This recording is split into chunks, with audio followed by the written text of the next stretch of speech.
Everyone thinks Chrollo Lucilfer is untouchable, the master tactician, the phantom thief, the man who made fighting a chess match instead of a brawl.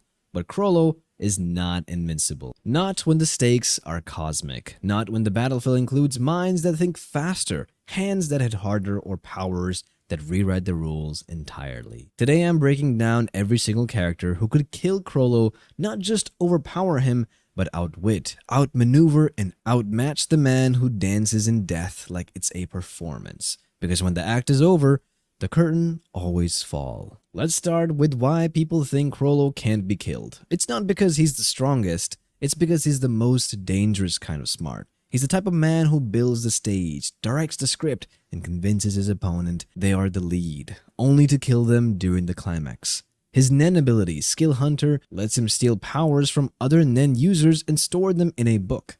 Teleportation, he has it. Explosives, has those too. Puppetry, misdirection, prediction, it's all in his bag. And unlike most fighters, Chrollo doesn't just use his abilities, he choreographs them like a conductor. If you're fighting him, chances are you've already lost. But here's the truth. Even the best plan collapses when you meet the kind of power that doesn't care you're thinking 3 steps ahead. Power that doesn't wait, doesn't analyze, doesn't fall for the performance. And that's what this is all about.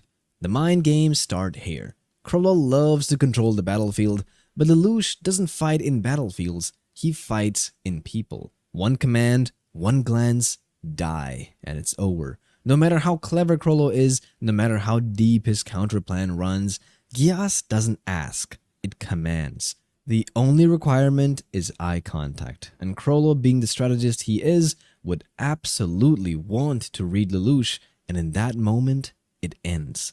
There's no trap, no book, no puppet that undoes absolute obedience. Another mind, one colder, slower, more methodical. Light Yagami doesn't need Nen. He just needs a name and a face. And Chrollo, he's been on wanted posters. His image is etched into the nightmares of entire crime syndicates.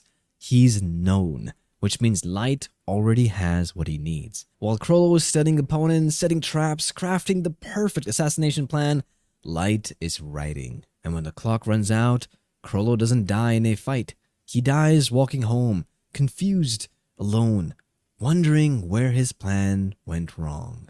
You want genius? Ayano Koji is Chrollo's final exam. Not only does he match Chrollo in strategic brilliance, he has one thing Chrollo doesn't. Zero ego. Chrollo performs, Ayano Koji executes. No speeches, no book flipping, no philosophical quotes, just cold, deliberate elimination. He would let Chrollo build the perfect plan, then break it by exposing the one variable Chrollo didn't account for.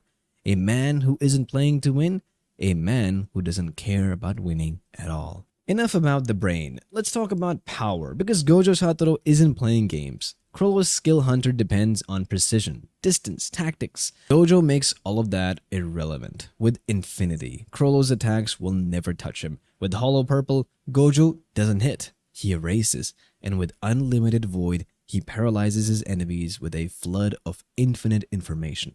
Chrollo might be brilliant, but you can't analyze your way out of a singularity. Let's keep this in the family. Meruem is what happens when evolution speeds past reason. He doesn't need tricks, he doesn't wait for patterns, he reads you, adapts to you, and crushes you. Chrollo's arsenal becomes a checklist for Meruem to dismantle. Teleportation, countered. Traps, outsmarted. Nen tricks, devoured and dissected in real time. Meruem doesn't strategize around Chrollo, he grows through him. And when the dust settles, it's the king who remains, not the conductor. Makima doesn't fight, she binds. She owns you with a whisper. She turns your allies into your executioners. And most terrifyingly, she doesn't die. With her contract with Japan's prime minister, any damage she takes is reflected onto random citizens. Chrollo can kill, but can he kill someone whose death is outsourced? Even if he could land a hit, Makima would already have his name, and when she speaks, even Chrollo's mind, sharpened and vicious, bends to her will. Time for inevitability. Yuhawa doesn't wait, he chooses the future. With the Almighty, he can see every possible outcome, then select the one where Chrollo dies.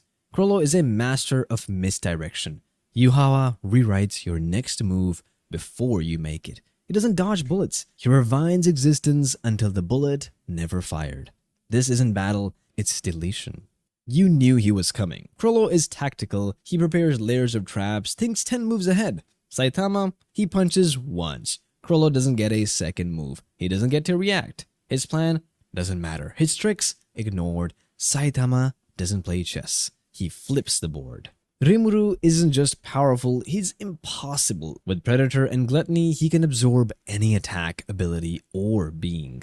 If Chrollo tries to use Skill Hunter, Rimuru absorbs the book. If he escapes, Rimuru teleports, revines, reprocesses. Chrollo's strength is his adaptability, but Rimuru is adaptation personified. He doesn't just beat you, he becomes better because of you. Zeno is the final panel. He doesn't fight, he doesn't explain, he erases timelines like they're doodles on a napkin. Chrollo couldn't steal his power, couldn't trap him, couldn't understand him, because by the time Chrollo opens his book, the universe is gone. Madoka isn't a magical girl anymore. She's a cosmic force that rewrites fate. If suffering exists, she fixes it. And if Chrollo causes suffering, she erases him. Past, present, and future. His name, his impact, his existence unfold in the folds of fate. Chrollo attacks, Eri revines. He escapes, she rewinds him back to the moment of his birth. He lands a hit, she's already undone it.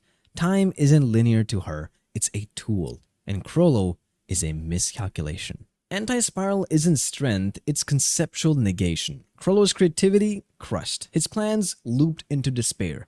You don't fight the anti-spiral, you die realizing your mind was never your own. Let's stop pretending. If Togashi writes, Chrollo dies, he dies. No book, no trick, no genius level intellect, just the brushstroke of narrative authority. And that is the strongest power in anime. What if it wasn't a god? What if the one who kills Chrollo is the one who refuses to die? Hisoka already tried, he lost, but he came back. Twisted, obsessive, focused.